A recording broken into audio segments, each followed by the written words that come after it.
ஜாமன்னா பரலோகத்தில் வாசமாயிருக்கின்ற பிதாவே, இரக்கமுள்ள தேவனே, உங்களை துதிக்கின்றோம், சோதரிக்கின்றோம். இந்த நாளிலே பிதாவே, உங்களை ஒன்று சேர்ந்து இந்த ஞாயிற்றுக்கிழமை இந்த நேரத்திலும் பிதாவே, நாங்கள் உங்கள் வேத வாக்கியங்களை இந்த சிறுபிள்ளைகள் கேட்கத்தக்கதாக கூடி வந்திருக்கிறோம். பிதாவே, நீங்கள் தாமே தொடக்கத்திலிருந்து முடிவரை இங்கே இருக்கிற ஒவ்வொருவரும் கேட்கவும், பிதாவே தயவுசெய்து அவர்களுக்கு இங்கே இருக்கக்கூடிய பிள்ளைகளை ஆசீர்வதியும். பிதாவே, உங்கள் வேத வாக்கியங்களை சத்தியங்களை முழுவதுமாக அறிந்து கொண்டு சீஷர்களாக பிதாவே உங்களை பின்பற்ற உங்கள் குமாரனுடைய அடிச்சூரில் நடக்க தயவுசெய்து உதவி செய்யும். உங்களை மகிமைப்படுத்தக்கூடிய பிள்ளைகளாக வாழ உதவி செய்யும். பிதாவே இந்த இவர்களுக்கு திட்டமிட்ட அந்த நாள் வரையும் பிதாவே எந்த ஒரு சோதனையும் இக்கட்டும் இல்லாதபடிக்கு பாதுகாத்து உங்களுடைய தயவு ஒத்தாசை எங்களோடு இருந்து பிதாவே, நீங்கள் தாமே நாங்கள் சர்வாயுத வர்க்கங்களை எடுத்துக்கொண்டு நாங்கள் சாத்தனோடு பிதாவே எதிர்த்து நிற்கத்தக்கதான திராணியை எங்களுக்கு கொடுக்க முடியாது என்று செய்கின்றோம். உங்கள் வேத வாக்கியங்களை நாங்கள் ஆராய்ந்து அறிந்து உங்களுடைய சத்தியத்தில் நிலைத்திருக்க உதவி செய்யும். பிதாவாகிய தேவனே, நீங்கள் பரிசுத்தர். அந்த பரிசுத்தையும் விசுவாசத்தையும் பிள்ளைகளுக்கு கற்றுக்கொள்ளத்தக்கதாக உதவி செய்யும். பிதாவே, இந்த பிள்ளைகளுக்கு எந்த ஒரு சூழ்நிலையிலும் பிதாவே உங்கள் வழி விலகி போகாதபடிக்கு உங்கள் சத்தியத்தில் நிலைத்து நிற்க கற்றுக் கொடுக்க தயவுசெய்து உதவி செய்யும். சோதனையானது இருக்கிறது பிதாவே, கண்டிப்பாக அந்த பிள்ளைகள் பிதாவே சரியாக கற்றுக்கொள்ள தயவுசெய்து உதவி செய்யும். இன்னுமாக எங்களை ஆசீர்வதியும்.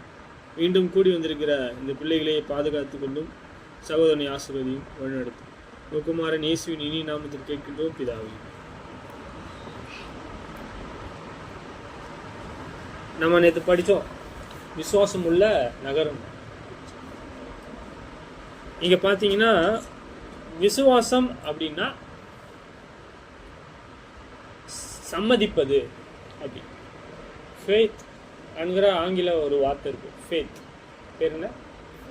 ஃபேத். விசுவாசம். சரி, இங்க பார்த்தீங்கன்னா நம்ம இந்த பாடம் நம்ம படிக்கணும் இல்லையா? இந்த பாடம், இந்த சப்ஜெக்ட்லாம் கீழ்ப்படிவதற்கு யாருடைய வார்த்தை அப்படின்னா தேவனுடைய வார்த்தை. தேவன் யாரு அப்படின்னா சிருஷ்டிகர். சரிங்களா? அப்போ தேவனுக்கு நாம் கீழ்ப்படிவதற்கு நாம் என்ன செய்யணும்? தேவன் இருக்கார். அவர் இங்கே இல்லை, பரலோகத்தில் இருக்கார். அவருக்கு நம்ம எல்லாவற்றிலும் கீழ்ப்படியணும், விசுவாசிக்கணும்.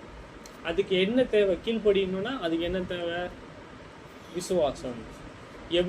அது எப்படி கிடைக்கும்? எங்க கிடைக்கும்? அது சுவிசேஷத்துல வெளிப்படுத்தப்பட்டு இருக்குதுன்னு சொல்றாரு. அவரை குறித்து அறியப்படுவது அவர்களுக்குள்ளே வெளிப்படுத்தப்பட்டிருக்கிறது.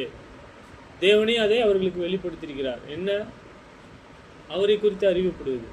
நம்ம அறிஞ்சிருக்கிறோம், பார்க்குறீங்க, வானம் பூமியெல்லாம் பார்க்குறீங்க, பெருசாக இருக்குது. இது யாரோ கண்டிப்பாக தான் ஏதோ ஒரு பெரிய ஞானத்துலேருந்து வந்திருக்கும். அறிவு ஞானம், ஒரு அறிவுலேருந்து தான் இவ்வளோ பெரிய சூரியன்.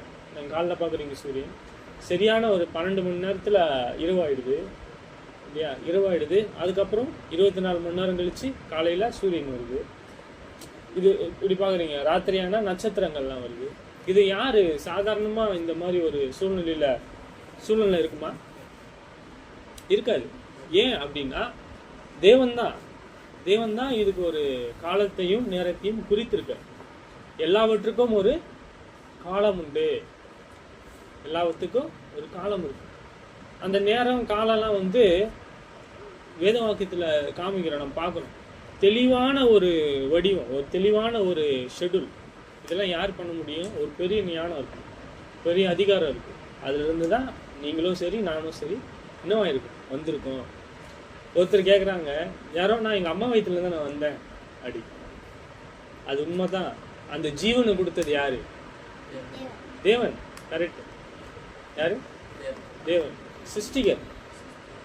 இப்போ எனக்கு ஒரு பொருள் எனக்கு சொந்தமாக இருந்துச்சுன்னா நான் அந்த பொருளை என்ன செய்யலாம்? பயன்படுத்தலாம், யூஸ் பண்ணலாம். ஆனால் என்னை நான் உருவாக்கல, என்னை நான் படைச்சிக்க முடியாது. அப்போ யார் என்னை உருவாக்குனது? அந்த ஜீவனை கொடுத்தது, அந்த வல்லமையை, அந்த பெரிய வல்லமையை யார் கொடுத்தது? சிருஷ்டிகர். சூப்பர், சரியான ஒரு வார்த்தை. அவர் தான் கொடுத்துருக்காரு. அப்போ அப்படிப்பட்டவருக்கு நம்ம என்ன செய்யணும்? கீழ்ப்படியணும். நம்ம ரெண்டாவது என்ன செய்யணும்? விசுவாசிக்கணும், சம்மதிக்கணும். தேவனுடைய வார்த்தையை சம்மதிக்கணும். ஒன்றுக்கு கீழாக இருக்கு. 1 தீமோத்தேயு 4:7-8 இதே மாதிரி தான் சொல்றாரு. பூமிக்குரிய வகையில் அவர் வந்து என்ன செய்யலையா, பயிற்சி செய்ய வேணாம்னு சொல்லிட்டாரு. பூமிக்குரிய வகையில் நம்ம வந்து ஏதோ ஒரு பயிற்சி, நம்ம உடற்பயிற்சி செய்வாங்க சில பேர் வந்து விருதாவாக ஏதோ ஒரு காரியத்தை செய்வாங்க. ஆனால் அப்படி செய்தால் அதில் என்ன பலன் இருக்கு? ஏதோ ஒரு அந்த நேரத்தில் அது யூஸாக இருக்கும். ஆனால் ஆவிக்குரியது, நம்ம காண முடியாத ஒரு உலகம் இருக்கு இல்லையா, அந்த உலகத்தில் இருக்குன்னு சொல்லிட்டு நம்ம விசுவாசிக்கிறோம். அங்கே எது பிரயோஜனம், எது யூஸ்ஃபுல்லாக இருக்கும், பிரயோஜனமாக இருக்கும், பயன்படும்? தேவனுடைய சகல ஞானம், தேவனுடைய சகல ஞானம், தேவனுடைய சூப்பர். இங்கே பார்த்தீங்கன்னா, சீர்கேடும் கிழவைகளின் பேச்சுமா இருக்கிற கட்டுக்கதைக்கு விலகி தேவ பக்திக்கு ஏதுவாக முயற்சி பண்ணு. ஆனால் இங்கே என்னவா இருக்கும் அப்படின்னா, பயிற்சி பண்ணுன்னு சொல்கிறார்.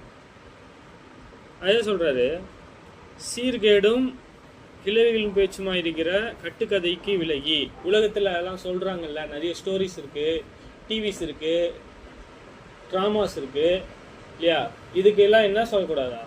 நாம் செவி சாய்க்கக்கூடாது, காது கொடுத்து கேட்கக்கூடாது. ஆனால் இன்ட்ரெஸ்டிங்காக இருக்குல்ல, நமக்கு வந்து ஏதோ தாளாட்டுற மாதிரி இன்ட்ரெஸ்டிங்காக இருக்குல்ல. ஆனால் அது சொல்கிறாரு, எந்த பயனும் கிடையாது. அது என்ன இல்லை? எந்த பயனும் இல்லை. ஏன் இல்லை? நான் என்ஜாய் பண்ணுறேனே அப்படின்னு கேட்டிங்கன்னா, நீங்கள் இப்போதைக்கு என்ஜாய் பண்ணலாம். ஆனால் ஞானம் வராது, விசுவாசிக்க முடியாது. யார? தேவனை. சரி, ஏன் நான் அவரை விசுவாசிக்கணும்? கேள்வி.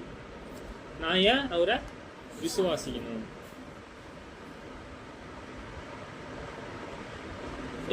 நான் ஏன் தேவ பக்தி, தேவன் மேலே, அவர் மேலே நான் வந்து பக்தியாக இருக்கணும், தேவன் மேலே நான் விசுவாசம் உள்ளவனா இருக்கணும். பக்தின்னு சொல்கிறாங்க, ஆனால் இங்கே தேவன் மேலே நான் எதற்கு இப்படி ஒரு நம்பிக்கையாக இருக்கணும்? சொல்ல முடியுமா யாராவது? தேவனு எதற்காக என்னை பயன்படுத்துறாரு, எதற்காக தேவன் என்ன அழைச்சிருக்காரு? யாராவது சொல்ல முடியுமா? இப்போ தேவ பக்தியில நம்ம என்ன செய்யணும்? பயிற்சி செய்யணும். நம்ம பார்த்தோம். சரி, சரீர முயற்சி அற்ப பிரயோஜனம் உள்ளது. சரீர முயற்சி, நம்ம ஏதோ ஒரு விஷயத்த நம்ம பண்ணுறோம், ஒரு ஏதோ ஒன்று இங்கே மேலே சீர்கேடு பண்ணுறோம். கிழவிகள் பேச்செல்லாம் இருக்குல்ல, பாட்டியம்மாலாம் பேசுவாங்க, கதை பேசுவாங்கல்ல, சீர்கேடும். ஆனால் வசனம் இருக்காது. என்ன இருக்கும்? சீர்கேடு இருக்கும். கிழவிகள்லாம் இருக்காங்கல்ல, அவங்க பேசுகிறாங்க, அந்த மாதிரி பேசுவாங்க. அது பேச்சு இன்னும் கட்டுக்கதைக்கு விலகி. அப்படிப்பட்ட வார்த்தை யாராவது பேசுனாங்க அப்படின்னா, நீங்கள் இவ்வளோ அழகாக இருக்கீங்க, சூப்பர், இப்படி நீங்கள் பண்ணுறீங்களா, சூப்பர், ஒண்டர்ஃபுல் அப்படின்ட்டு கை தட்டுவாங்க. உங்களை என்ன செய்கிறாங்க? மயக்க பார்க்குறாங்க. உங்களை என்ன பண்ண பார்க்குறாங்க? உலகம் அப்படி தான். உலகம் இருக்குல்ல, நான் தான் உலகத்தில் இருக்கேன், நீங்கள் உலகத்தில் இருக்கீங்க. அவங்க என்ன பார்க்குறாங்க அப்படின்னா, உங்ககிட்ட இருந்து ஏதோ ஒன்று எதிர்பார்க்குறாங்க. உங்களுடைய நேரத்தை அவங்க என்ன செய்ய பார்க்குறாங்க? விருதாவாக்க பார்க்குறாங்க. நம்ம என்ன செய்யணும்? சரி சொல்கிறார், தேவன் சொல்கிறாரு, சரீர முயற்சி அற்ப பிரயோஜனம் உள்ளது. இது யார் சொல்கிறா தெரியுமா? பவுலாகிய அப்போஸ்தலன். பவுல் என்ற அவர் ஒரு அப்போஸ்தலன். தீமோத்தேயு இருக்கார்ல, அவருக்கு சொல்கிறார். தீமோத்தேயுன்னு ஒரு சகோதரன். நீங்கள் யார் என்ன அப்படின்னா, நம்ம படிக்க தான் அது தெரியும். அப்போஸ்தலன்னா யார், அவர் எத்தனை நிருபத்தை எழுதியிருக்காரு. ஆமாம், சவுல் வந்து பவுல் ஆகிட்டார். ஆமாம், அவர் வந்து என்ன ஆச்சு அப்படின்னா, இப்போ இப்படி இருக்காங்கல்ல, இப்போ வந்து இவ்வளோ பிரயாசப்பட்டு அவர் வந்து அவருக்கு எழுத வேண்டியது என்ன இருக்கு?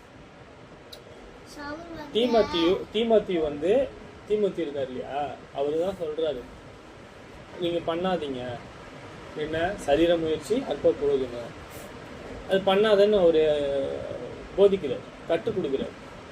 ஏன் அவரு டைம் வேஸ்ட் பண்ணிட்டாரா?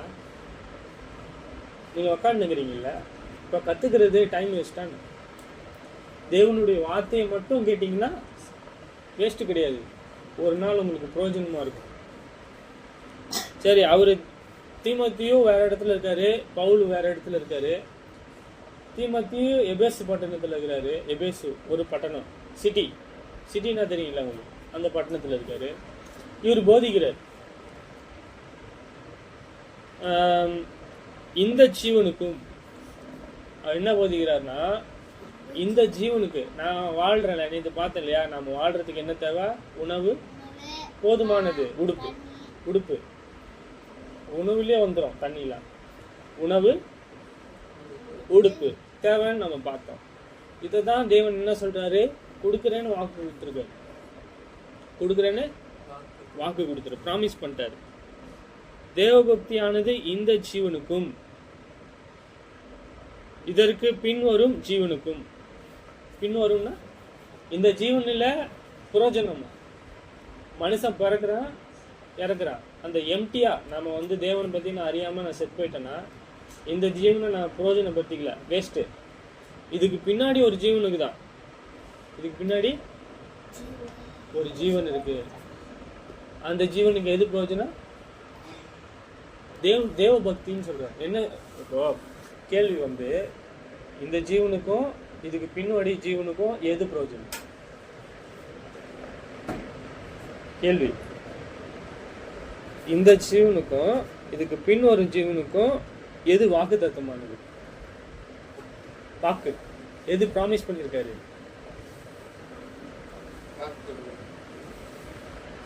இந்த ஜீவனுக்கும் இதுக்கு முன் வர ஜீவனுக்கும் எது வாக்குத்தத்தம் என்ன செஞ்சிருக்காரு?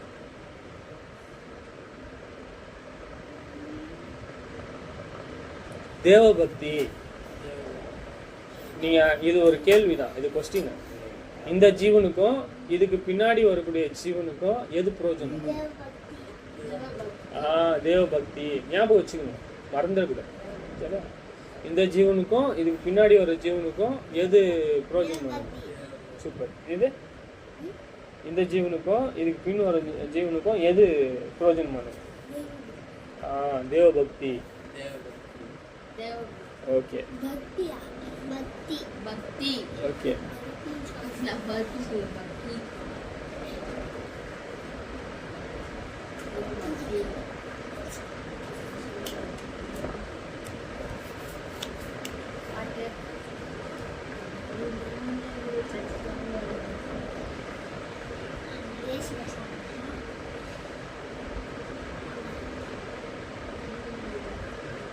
இங்க காட்லினஸ், தேவபக்தி அப்படின்னா தேவன் மேல்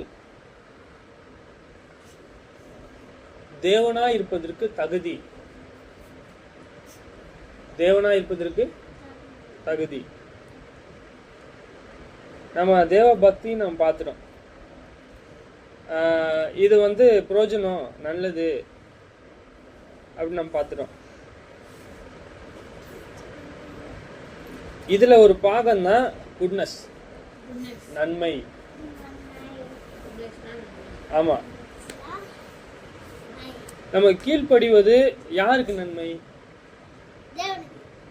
தேவனுக்கு இல்ல, அவரே நம்ம விசுவாசிக்கிறது யாருக்கு நன்மை? நமக்கு. யாருக்கு? நமக்கு. ஏன் அவரு சேவிக்கிறதுனால? ஏன்னா நமக்கு தான் வந்து கீழ்ப்படிதல் கொடுக்குறாரு, அன்பு கொடுக்குறாரு, இரக்கத்தை கொடுக்குறாரு. இந்த மாதிரி அவருடைய காட்லினஸ், தேவன் மேல் வைக்கக்கூடிய அந்த தன்மையை கொடுக்குறாரு.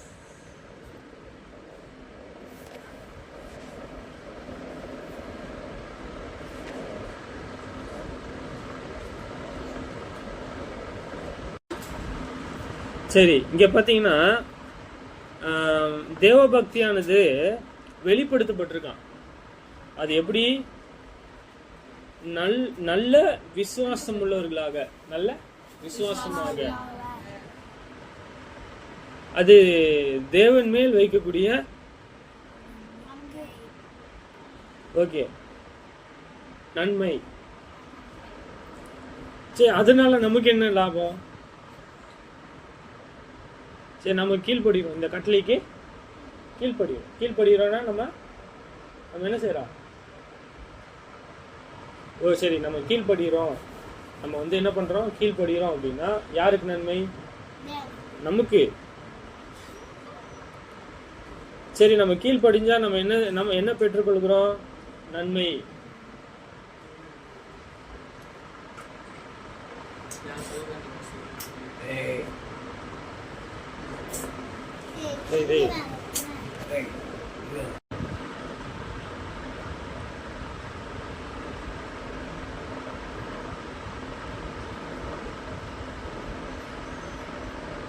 சரி, இங்க நான் அதிகமா உங்களுக்கு உற்சாகப்படுத்துறது என்ன அப்படின்னா, விசேஷமா அவருடைய தன்மை, தேவனுடைய தன்மை என்ன? விசுவாசம், இரக்கம்,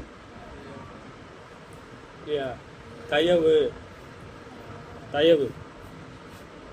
ரோமர் 12:2 நீங்கள் சொல்றாரு, நீங்கள் யாரு? நீங்கள் ஒருத்தரே சொல்றாரு, நீங்கள் இந்த பிரபஞ்சத்திற்கு ஒத்த வேஷம் தெரியாமல் தேவனுடைய நன்மையும் பிரியமும் பரிபூர்ணமான சித்தம் இன்னதென்று பகுத்து அறியத்தக்கதாக உங்கள் மனம் புதிதாகிறதினாலே மறுரூபம் ஆகிறீர்கள். சரி, சிறு குழந்தைங்களுக்கு ஏன் இப்படி இது பலமான உபதேசம் இல்லையா அப்படின்னு? இல்லை, இது சிறு குழந்தையிலேருந்து நம்ம என்ன செய்யணும் அப்படின்னா பயிற்றுவிக்கணும், கற்றுக் கொடுக்கணும். நீங்கள் சிறு குழந்தையிலேருந்து என்ன செய்றீங்க? கற்றுக்கிறீங்க. ஆனால் ஏன் நமக்கு புரிய மாட்டேங்குது அப்படின்னா, அதுக்கு இன்னும் நமக்கு என்ன தேவை அப்படின்னா உணர்ந்து கொள்ளுதல். அது யார் தர உடனே வருமா? உணர்ந்து கொள்ளுதல், அண்டர்ஸ்டாண்டிங் உடனே வராது. அதுக்கு நம்ம என்ன செய்யணும்? நிறைய எக்ஸசைஸ் பண்ணணும், தேவனுடைய வார்த்தையில பயிற்சி பண்ணணும். சரி, இங்க சொல்றாரு, நீங்கள் இந்த பிரபஞ்சத்திற்கு, பிரபஞ்சம்னா தெரியுமா? இல்ல, யூனிவர்ஸ், இந்த உலகம். ஆமா, இந்த பிரபஞ்சத்திற்கு ஒத்த வேஷம் தெரியாமல். ஒத்த வேஷம்னா என்ன தெரியுமா? வேஷம்னா அந்த மாதிரி. ஆனா ஆக்டர்ஸ்லாம் இருக்காங்களா, சினிமாக்காரங்களாம், அவங்க எப்படி அவங்க அந்த கேரக்டர் கிடையாது. ஆனா அந்த மாதிரி என்ன செய்வாங்க? நடிக்கிறாங்க. கரெக்ட். என்ன பண்றாங்க? நடிக்கிறாங்க. மனுஷன் தான் இது. யாரு சொல்றா? அந்த மனுஷனை குறித்து பேசல. கிறிஸ்துக்குள்ள, கர்த்தர் தெரியும் இல்லையா? நம்ம கர்த்தருக்குள்ள சகோதரர்களாக, சிறு பிள்ளைகளாக இருக்கக்கூடிய ஒவ்வொருத்தருக்கும் சொல்றாரு, என்ன செய்யக்கூடாதா? நீ இந்த பிரபஞ்சத்திற்கு வேஷதாரிகளா இருக்கக்கூடாது, வேஷம் போடக்கூடாது. நீங்க யாரு? உண்மையாவே நீங்க யாரு இல்லையா? என்னுடைய இருதயத்துல இப்படிதான் இருக்கு, அக்கிரமம் தான் இருக்கு. நான் முன்னாடி பார்த்தேன்ல, தேவனுடைய நன்மையும். நன்மை இருக்கா? தேவன் மேல நன்மை இருந்துச்சுன்னா பின்ன என்ன செய்வோம்? நம்ம எல்லாருக்கும் நன்மை செய்வோம், தீமை செய்ய பார்க்க மாட்டோம், உதவி செய்வோம். ஜெய், நீ என்ன செய்வோம்? எது உதவி? நீங்க ஏதாவது சொல்லுங்களேன். ஏதாவது உதவினா என்ன? தேவனுடைய பார்வையில தேவன் நிமித்தமா ஏதாவது ஒரு உதவி செய்யணும். எப்படி? என்ன செய்வீங்க? தேவன் நிமித்தமா, தேவன் இருக்காருல்ல, அவருக்காக, மனுஷனுக்கு, அவருக்கு நம்ம செய்ய முடியாது. அதான் சொல்றாரு, நீங்க ஒரு சிறியவனுக்கு நீங்க ஒரு கலசம் தண்ணி கொடுத்தா, சிறியவனுக்கு ஒரு கலசம் தண்ணி, உங்களை விட ஒரு சிறியவனா யாரோ ஒருத்தர் இருக்காரு, அவருக்கு தேவன் நிமித்தமா தேவன் சொல்றாரு எல்லாருக்கும் நன்மை செய்யுங்க. என்ன சொல்றாரு? தேவன் எல்லாருக்கும் நன்மை செய்யுங்க. சிறியவனா இருக்கிறதுனால ஒரு கலசம் தண்ணி கொடுக்குறோம். அதனால என்ன, நம்ம எதாவது கம்மியாயிடுமா? இல்ல, அது அவருக்கு பிரயோஜனமா இருக்கும், ஹெல்ப்ஃபுல்லா இருக்கும். ஆமா, நமக்கு என்ன முடியுமோ நம்ம என்ன செய்யணும்? நன்மை செய்யணும். சரி, சகோதரர்கள்லாம் என்ன செய்வாங்க? சில சபையெல்லாம் இருக்காது, திட்டக்கூட்டம், திட்டக்கூட்டம் இருக்காது. எல்லாம் யார் பையில் போயிடும்? எல்லாமே திட்டக்கூட்டம்னா சகோதரலாக கூடி யார் உதவி தேவையோ அவங்களுக்கு பிரித்து தருவாங்க. ஆனால் சில சபையில் அதெல்லாம் இருக்காது. ஏன்? அந்த பாஸ்டர்னு சொல்கிறாங்கல்ல, சகோதரரே எடுத்துப்பாங்க. அது நன்மையே கிடையாது. திட்டம் செய்யணும். என்ன செய்யணும்? திட்டம் செய்யணும். என்ன எதுக்கு? நன்மை செய்ய, மற்றவங்களுக்கு தீமை செய்ய கிடையாது. சரி, தேவன் சொல்றாரு, கொஞ்சத்தில் உண்மை உள்ளவன் அநேகத்திலும் உண்மை உள்ளவனா இருக்கிறான். கொஞ்சம்னா இந்த உலகம்தான். நீங்க தேவனுடைய நன்மையை புரிஞ்சு நீங்க உண்மையா இருந்தீங்கன்னா நீங்க என்ன செய்றீங்க அப்படின்னா கொஞ்சத்துல உண்மையா இருக்கீங்க. இங்க உண்மையா இருக்கீங்க. ஒரு தடவை பிறக்கிறோம் நீங்க, பின்பு இயேசு கிறிஸ்து உங்களை நியாயத்திற்கும் அது எழுதியிருக்கா. ஒரு தடவை பிறக்கவும்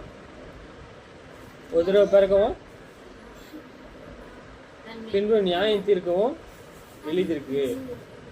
நம்ம என்ன செய்யக்கூடாதுன்னா தேவனுடைய நன்மையும் இதை விட்டு நம்ம என்ன செய்யக்கூடாது? தேவனுடைய நன்மையும் பரிபூர்ணமான சித்தம் இதுல இருந்து நம்ம விலகி போக கூடாது. தேவனுடைய நன்மையும் பரிபூர்ணமுமான சித்தம் இன்னதென்று பகுத்தறியத்தக்கதாக உங்கள் மனம் புதிதாகிறதுனாலே மறுரூபமாகிறீர்கள். இந்த மனம் நீங்க புதுசாகிறீங்க. தேவன் இப்படி எல்லாம் சொல்லியிருக்காரா? ஒரு சிறியவனுக்கு நம்ம என்ன செய்யணும்? ஒரு கலசம் தண்ணி கொடுக்குறோம் தேவன் நிமித்தமா. என்ன பண்றீங்க? உங்களால் முடிஞ்ச அளவுக்கு ஒரு சிறியவனுக்கு தண்ணி கொடுக்குறீங்க. ஒரு சகோதரன் வந்திருக்காரு, அவங்களுக்கு என்ன செய்யறோம்? தண்ணி குடிக்கிறீங்களா? தண்ணி, டீ, அது மாதிரி. ஆமா, ஒரு சிறு பிள்ளைகளுக்கு நம்ம போதிக்கிறோம், கற்றுக் கொடுக்குறோம். உங்களால் முடிஞ்சது சபையில் நீங்கள் சேர்த்து நீங்கள் வளரும் போது ஒரு சகோதரனை யாரையும் பார்க்குறீங்க, உங்கள் நிமித்தமாக ஒரு சாப்பாடு வாங்கி தரீங்க, தண்ணி கொடுக்குறீங்க, தேவனுடைய வார்த்தையை நீங்கள் கொடுக்குறீங்க, சபை சேர் இருந்துச்சுன்னா சேர் போட்டு அவங்க உட்கார வைக்கிறீங்க. இதில் என்ன நன்மை? தேவன் நிமித்தமாக செய்கிறீங்க. நீங்கள் இதெல்லாம் செய்யணும்னு அவசியம் இல்லை. ஆனால் யார் நிமித்தமாக செய்கிறீங்க? தேவன் நிமித்தமா. இது என்னது? எதில் வரும்? ஒழுக்கம், நல்லொழுக்கம். இது என்னது? நல்லொழுக்கம். இப்போ உங்க மனம் எப்படி இருக்கும்? எல்லா நன்மையும் நீங்க தேடி கண்டுபிடிக்கிறீங்கன்னா மனம் புதுசாகும். பழைய மனம் கிடையாது. என்ன? புது மனம் ஆகுது. என்ன? புதுசா இருக்கும்.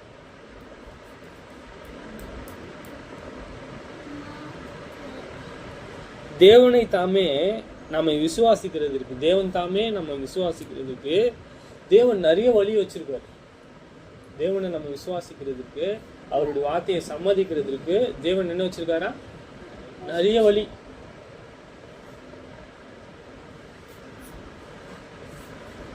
சரி, பழைய பிரமாணம்னா ஓல்டு டெஸ்ட்மெண்ட், கிறிஸ்துவ பிரமாணம் இல்லாம பழைய பிரமாணத்துல கூட தேவனை விசுவாசிக்கிறதுக்கும் அவர் பிரமாணத்தை விசுவாசிக்கிறதுக்கும் அவருடைய வாக்குத்தத்தத்தை விசுவாசிப்பதற்கும் வைக்கப்பட்டிருந்தது. புதிய ஏற்பாட்டிலையும் வைக்கப்பட்டது. அதுல ஒன்று பிரமாணமானது என்னன்னா, தேவனை எப்பொழுதும் மறக்கக்கூடாது, தேவனுடைய பிரமாணத்தை மறக்கக்கூடாது. அதனால கையில கட்டிப்பாங்க, தலையில கட்டிப்பாங்க. தொங்கல், இங்க தொங்கல் இருக்கும். தொங்கல் தேவனுடைய வார்த்தையை அவங்க பார்க்கும் போதெல்லாம் தேவனுடைய வார்த்தை தெரியும். அதுக்காக. சரி, அதுல ஒரு இது பார்ப்போம். முக்கியமான ஒரு கட்டளை அவங்களுக்கு. நம்ம இதையும் பார்க்குறோம் தெரியுமா? தேவனை எப்பொழுதுமே எந்த பிரமாணத்திலும் மறக்கக்கூடாதுன்னு சொல்லி. ஆகையால் உன் தேவனாகிய கர்த்தரே தேவன் என்றும் நம்மில் அன்பு கூர்ந்து தமது கற்பனைகளை கைக்கொள்ளுகிறவர்களுக்கு அவர் 1000 தலைமுறை மட்டும் உடன்படிக்கையும் தயையும் காக்கிற உண்மையுள்ள தேவன் என்றும். தேவன் இப்ப மட்டும் கிடையாது, அவர் 1000 தலைமுறை மட்டும் இருக்கார். 1000 தலைமுறை. ஒரு தலைமுறைனா எவ்வளோ? ஒருத்தருக்கு பெருசாகி அவருக்கு பிள்ளை பிறந்து இல்லையா, அவருக்கு பிள்ளை பிறந்து அவருடைய பேரன், அப்படி சரி, இங்கே 1000 தலைமுறைன்னா ரொம்ப பெரிய விஷயம் இல்ல? யாரால இருக்க முடியும்? நம் தேவனால இருக்க முடியும். நீ சொல்றாரு, ஆகையால் உன் தேவனாகிய கர்த்தரே தேவன் என்றும். ஏன் கர்த்தரே தேவன்னா? வேற யாரும் இல்லையா? வேற யாருமே கிடையாது. வேற யாரும் கிடையாது. நம்மில் அன்பு கூர்ந்து யாரு? தேவன் சொல்றாரு, தமது கற்பனைகளை கை கொள்ளுகிறவர்களுக்கு. யாருடைய கற்பனை? தேவனுடைய கற்பனை. தேவனுடைய கற்பனையை கை கொள்ளுகிறவர்களுக்கு 1000 தலைமுறை மட்டும். 1000 தலைமுறை பெருசு இல்ல? ஆமா. தலைமுறை மட்டும் உடன்படிக்கையும் தயையும் காக்கிற உண்மையுள்ள தேவன் என்றும். அவர் யாரா? உண்மை உள்ளவர் சொல்றார். தம்மை பார்க்கிறவர்களுக்கு பிரதியட்சமாய் பதிலளித்து அவர்களை அழைப்பார் என்றும்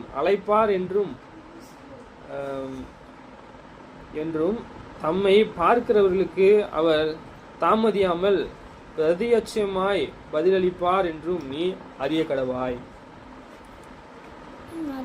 நம்ம என்ன அவங்க அறியணும். இது யாரு? அந்த மக்கள் எல்லாம் அறிஞ்சிருக்கணும் என்னன்னு. தேவன் ஒருத்தர் இருக்காரு, அவருடைய வார்த்தையை நம்ம மறக்க கூடாது. எதை மறக்க கூடாது? தேவ வார்த்தையை நம்ம மறக்க கூடாது அப்படின்னு சொல்லிட்டு அவங்க தேவனே அவருக்கு சொல்லியிருக்க. 1 கொரிந்தியர் 10:13.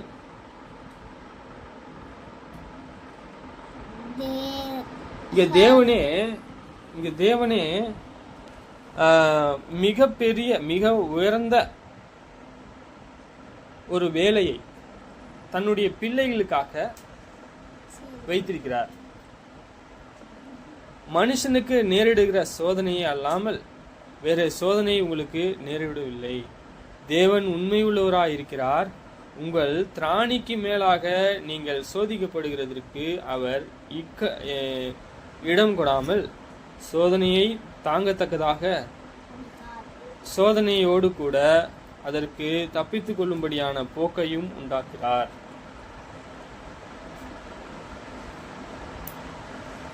சரி, இங்க தேவன் நமக்கு என்ன வச்சிருக்காருன்னா, ஒரு தேவன் நம்மளை அதிகமா பாதுகாக்கிறார். நீங்க வெளியே போறீங்க, நீங்க தனியா இருக்கீங்கலாம் அர்த்தம் கிடையாது. தேவன் உங்களோடு இருக்கார். அவர் எவ்வளவு பெரியவர் இல்லையா? அவர் என்ன செய்யறாரு? அவர் உங்களோடு இருக்கார். எப்படி நீங்க தேவனுடைய சித்தத்தை செய்யணும். தேவனுடைய குடும்பத்துல இல்லையா, ஒரு அங்க ஒரு ஒரு ஒரு கல்லாக அந்த ஆலயத்துல ஒரு கல்லாக நீங்க இருக்கிறீங்க. கல்லுனா ஒரு ஸ்டோன். கல்லுனா தெரியும் உங்களுக்கு, ஸ்டோனா இருக்கீங்க. அந்த ஸ்டோன் எப்படி இருக்கு? ஜீவனா இருக்கு. தேவனோடு இருந்தீங்கன்னா நீங்க எப்படி இருக்கீங்க? நேதான் பார்த்தோம் ஜீவன் தான் என்ன. தேவன் நம்மளோடு இருப்பது தான் அந்த ஜீவன். அது தேவன் நம்மளோடு இருக்கணும். நம்ம என்ன செய்யணும்? அவருடைய பிரமாணத்தை செய்யணும். சரி, நம்ம ஒவ்வொரு குணாதிசயம், அவருடைய தன்மை, இரக்கம், வேற என்ன பார்த்தா? தயவு, பரிசுத்தம், நீதி, இரக்கம், நீடிய பொறுமை, இதெல்லாம் பார்த்தோம். இந்த மாதிரி நிறைய இருக்கு. இதுல ஒண்ணுதான் இது எல்லாமே அன்புல வரும். இது எல்லாமே அன்பு. அன்புனா என்ன? யாரோ ஒருத்தர் அடிபட்டு இருக்காரு, அவருக்கு நீங்க உதவி செய்றீங்க. யாரு? தேவன் நிமித்தமா அவருக்கு என்ன பண்றீங்க? உதவி செய்றீங்க. 2 பேர் இருக்காங்க இந்த மாதிரி. ஒரு ஆயக்காரன், ஒருவன் லேவி. தேவனுடைய வார்த்தையை தெரிஞ்சுக்கிற ஒருத்தர் தேவனுடைய வார்த்தையை தெரியாம இருக்கிறார். அவர் என்ன செய்யறாங்க? ஒருத்தர் குத்து உயரமா கொலை உயரமா ஆக்கி போட்டிருக்காங்க. அப்படின்னா சாவக்கூடிய கண்டிஷன். அந்த மாதிரி ஒருத்தர் இருக்காரு ரோட்ல. வேத வாக்கியத்துல பாக்குறோம் நம்ம. அப்படி இருக்கிற மனுஷனை தேவனை நன்மைகளை அறிந்த மனுஷன் பார்த்துட்டு போயிட்டார். எதுவுமே செய்யல. அவர் இறக்கப்படலை. அவர் மேல இறக்கப்படலை. நம்ம என்ன செய்யணும்? தேவனுடைய நன்மைனா என்ன? அவருக்கு ஏதோ ஒரு சிறியவனுக்கு நம்ம என்ன செய்யணும்? ஒரு கலசம் தண்ணி. ஒரு சிறியவனுக்கு என்ன செய்யணும்? ஒரு சிறியவனுக்கு தேவன் நிமித்தமா ஒரு கலசம் தண்ணி கொடு சொல்றாரு. அந்த மாதிரி சொல்றாரு. தண்ணி மட்டும் கிடையாது, ஏதோ ஒருத்தர் வராங்க, சோத்திரம் சகோதரனே வாங்க, உங்களுக்கு என்ன உதவி செய்யும், நம்மளால முடிஞ்ச உதவி. தண்ணி குடிக்கிறீங்களா இல்லையா? நம்ம என்ன செய்யணும்? சபைக்கு போனால் ஷேர் போடுறோம் இல்லையா? இதெல்லாம் என்ன நன்மை இல்லையா? நன்மை தானே. சரி, இங்க அதலால் நீங்கள் பிரியமான பிள்ளைகளைப் போல தேவனை பின்பற்றுவர்களாகி. சரி, இங்க நம்ம எபேசுல என்ன பார்க்குறோம்? எபேசுல பவுல் இருக்காரு. இவங்க வளரணும்னு சொல்லிட்டு ரொம்ப பிரயாசப்படுறாரு.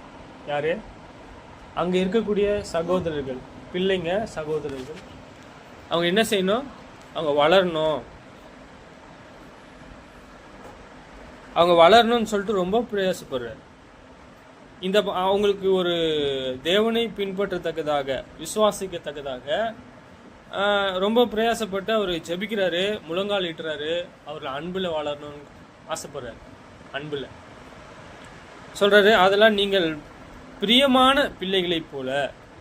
பிரியமான ஏன் பிள்ளைகளை போலன்றாரு? சரி, பிள்ளைகளைப் போல யாரை பின்பற்றணுமா? தேவனை. சரியா சொன்னீங்க, தேவனை பின்பற்றணும். அது எப்படி நமக்கு தெரியும்? இயேசு தேவனை பின்பற்றினார். இயேசு தேவனை பின்பற்றினார். நேற்று பார்த்தோம்ல. இங்க தேவன் அவருடைய தீர்ப்பு எல்லா மனுஷனுக்கும் விசுவாசத்தின் அளவின்படி தான் இருக்கும். எனக்கு ஒரு மாதிரி விசுவாசம் இருக்கும், நீங்க வளர்ந்து கொண்டு இருக்கிறீங்க, உங்களுக்கு ஒரு விசுவாசம் இருக்கும், எனக்கு ஒரு விசுவாசம் இருக்கும். அதுல நான் எப்படி 30 இருக்கலாம், 60 இருக்கலாம், 100 இருக்கலாம். அளவு, ஸ்கேல் மாதிரி அளவு.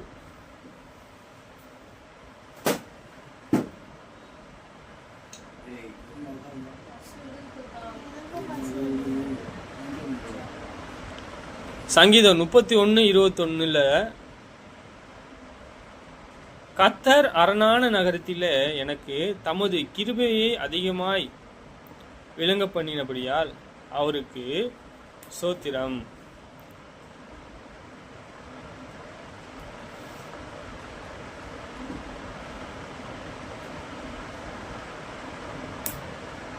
சரி, தேவன் விசுவாசம் உள்ளவர்களுக்கு தன்னுடைய விசுவாசத்தை, அந்த ஆத்மாவை தேவன் என்ன செய்யறாரு? காக்கிறார், பாதுகாக்கிறார். ஏன்? சிலர் இருக்கிறாங்க, அவங்க எப்படி வருவாங்கன்னா பக்க வழியாய் வருவாங்க. பக்க வழின்னா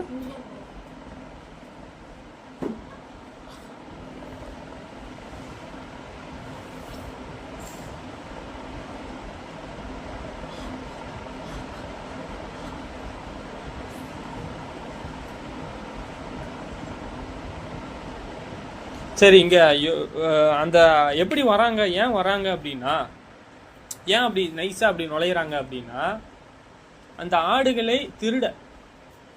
ஆடு இங்க யாரு அப்படின்னா அந்த ஆத்துமா, மக்கள் தான்.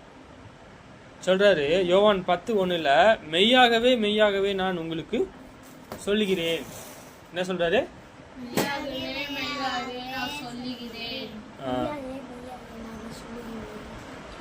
ஆட்டு தொழுவத்திற்குள்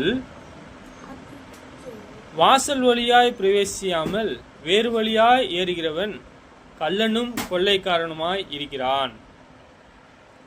ஏன் அப்படி வராங்க? பக்க வழியா வராங்க தெரியுமா? ஆட்டை திருடுறதுக்கு. எப்படி வர்றது? இங்க ஆடுன்றது என்ன? ஒரு மந்தை. ஆமா, அது இந்த மக்கள் தான், இந்த ஒரு ஆத்துமா. வாசல் வழியாய் பிரவேசிக்கிறவனே ஆடுகளின் மெய்ப்பனாய் இருக்கிறான். ஆடுகளின் இது சொல்றாரு, வாசல் வழியாய் பிரவேசிக்கிறவனும் ஆடுகளின் மெய்ப்பனாய் இருக்கிறான்.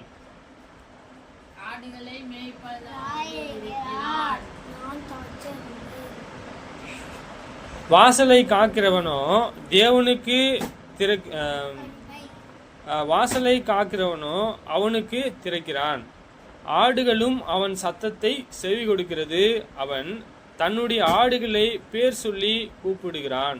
அவர்களை வெளியே நடத்தி கொண்டு போகிறான். இங்க யாரு? அவன் சிறு வயசுல இருந்து யார் நடத்தினாங்களோ அவங்க தான், மற்றவங்க கிடையாது. சொல்றாரு யாருன்னா, யாரு அவங்க சத்தத்தை கேட்கறது? நடத்துறவங்க யாரு? அந்த அந்த இங்க அந்த ஆடுகள் யாரு? அது அந்த ஆத்துமாக்கள். சரியா? இங்க ஆடுகளை நடத்துறவங்க யாரு? மேய்ப்பர்கள். சரியா? இங்க திருட பக்க வழியா அந்த ஆடுகளை என்ன செய்ய பாக்குறான்? திருட பாக்குறான். அவன் என்ன செய்யறாங்க அப்படின்னா, அந்த ஆடுகளுக்கு செவி கொடுக்க கூடாது. செவி கொடுத்தனா நம்ம என்ன ஆகும்? ஓனாய்க்கு நம்ம செவி கொடுத்தனா என்ன ஆகும்? ஒண்ணுமே சொல்லாது. ஓனாய் என்ன பண்ணோம்? அப்படியே தூக்கின்னு போயிடும். தூக்கின்னு போயிட்டு என்ன பண்ணும்?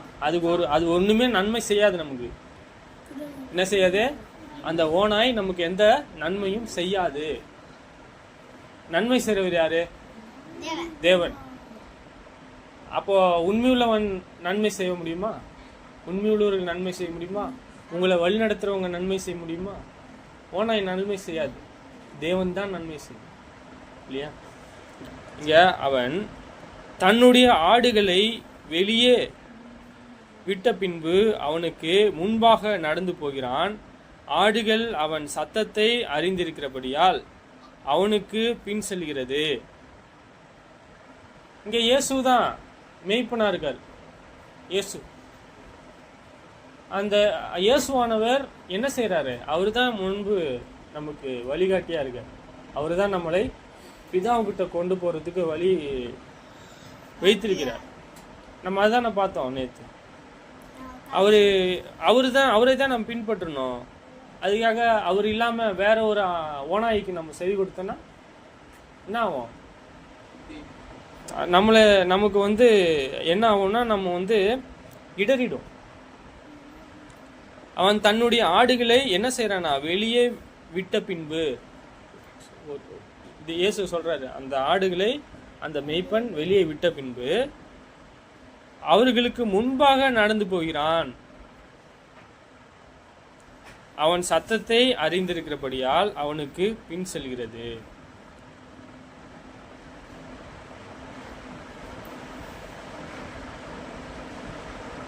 சொல்றாரு, இந்த அந்நியருடைய சத்தத்தை அறிந்தபடியால் அவர்கள் அந்நியருக்கு பின் செல்லாமல் அவனை விட்டு ஓடி போகும் என்றார். இந்த ஓமையை இயேசு அவர்களுடனே சொன்னார். அவர்கள் அவர் சொன்னவர்களின் கருத்தை அறியவில்லை.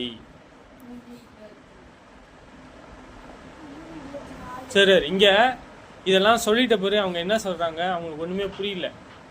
சீஷர்கள் இங்க சொல்றாரு, 7ல சொல்றாரு, ஆதலால் இயேசு மறுபடியும் அவர்களை நோக்கி, இயேசு சொல்றாரு இல்லையா, நம்ம பிரதான மேய்ப்பன் அவர் சொல்றாரு, அவர்களை நோக்கி, நானே ஆடுகளுக்கு வாசல்.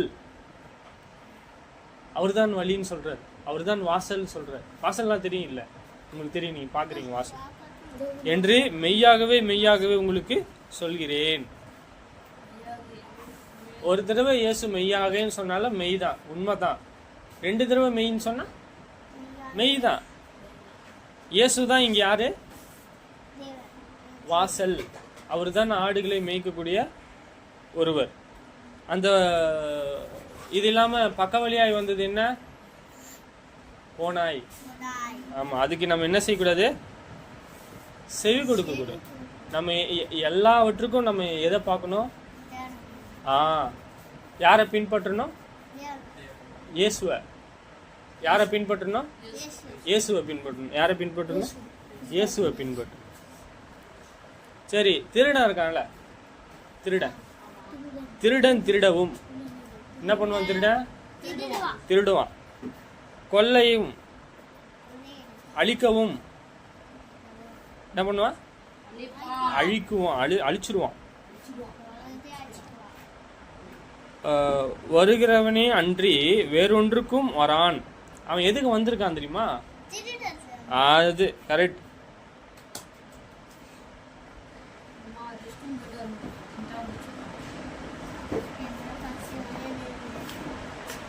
நானே அவனுக்கு ஜீவன், உண்டாயிருக்கவும் அது பரிபூரணமாகவும் வந்தேன்.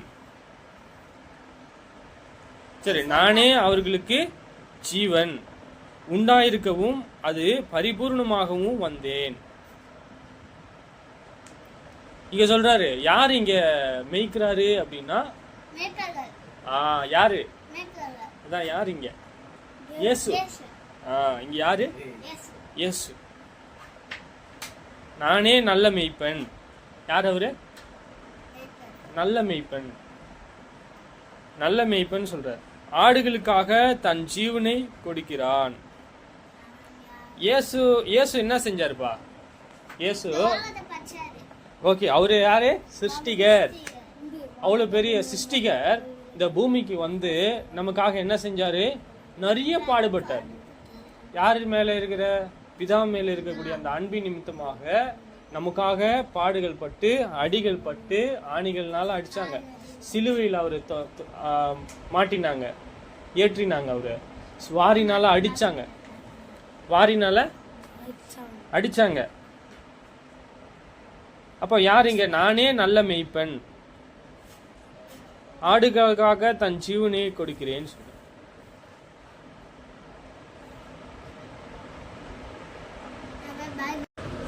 ஜோமனுவா கண்ண முடியுங்க. பரலோகத்தில் வாசமாயிருக்கின்ற எங்கள் பிதாவே, இரக்கமுள்ள தேவனே, இந்த நாளிலே கூட நாங்கள் உங்கள் வேத வாக்கியங்களை ஆராய்ந்து அறிந்து, இரக்கமுள்ள பிதாவே, உங்கள் சித்தத்தை, உங்கள் சத்தியத்தை கற்றுக்கொண்டோம். மெய்யாக பிதாவே, நாங்கள் இயேசுவை பின்பற்ற உதவி செய்யும். பிதாவே, உங்களை மகிமைப்படுத்த உதவி செய்யும். பிதாவே, இந்த நாளிலே உங்கள் வேத வாக்கியங்களை போதிக்கவும், உங்களுடைய சித்தத்தை அறிந்து கொள்ளவும் உதவி செய்தீரே, அதுக்காக நன்றி. பிதாவே, எவ்வளவோ இக்கட்டு இன்னல்கள் வந்தாலும் உங்களுடைய சித்தத்தை நாங்கள் செய்வதற்கு பிரயோஜனகரமாக இருக்கவும், இந்த பிள்ளைகளுக்கு போதிக்கிறதற்கு தயவுசெய்து நீங்கள் தான் இரக்கம் பாராட்டி தொடக்கத்திலிருந்து முடிவரை திட்டமிட்ட காலம் நாங்கள் கொடுக்க உதவி செய்யும். பிதாவாகிய தேவனே, நீங்கள் பரிசுத்தர். இங்கே இருக்கக்கூடிய ஒவ்வொரு பிள்ளைகளுக்கும் ஜீவன், சாம், ஆகாஷ், நகோமி இவர்களுக்கு சுகபலனையும் ஆயுஷ்னாலையும் கூடும். அண்ணாமலை இவருக்கும் பிதாவே, நீங்கள் தான் சுகபலனையும் ஞானத்தையும் தரும்படியாக விண்ணப்பம் செய்கிறோம். பிதாவே, இன்னும் எனக்கு தேவையான நன்மையும், பிதாவே, நீங்கள் தாமே எங்களுக்கு தேவையான ஞானத்தையும் பலனையும் கொடுக்கும்படியாக விண்ணப்பம் செய்கின்றோம். எங்களை பிதாவே சோதனையிலிருந்து ரட்சியும். உங்களுடைய தயவு ஒத்தாசை எப்பொழுதும் எங்களோடு இருந்து, நீங்கள் பிதாவே உங்கள் நன்மை எங்களுக்கு தரும்படியாக, மனுமக்கள் பிதாவை உங்களை துதிக்கத்தக்கதாக நீங்கள் வைக்கும்படியாக விண்ணப்பம் செய்கின்றோம். உங்கள் சித்தமானால் எங்களை பாதுகாத்து கொள்ளும். வரக்கூடிய ஆண்டுகளிலே நாங்கள் உங்களை துதிக்கக்கூடிய பிள்ளைகளாக இருந்து உங்கள் சித்தத்தை செய்ய உதவி செய்யும். இந்த நாள் வரையும் எங்களை பாதுகாத்த உங்கள் இரக்கத்திற்காக நன்றி. தொடர்ந்து உங்களுடைய நன்மைகளை நாங்கள் கருதி உயர்வாக எண்ணவும், அந்த நன்மைகளை நாங்கள் பிதாவை விசுவாசிக்கவும் உதவி செய்யும். குமாரன் இயேசுவின் இனிய நாமத்தில் கேட்கின்றோம் பிதாவே. ஆமென்.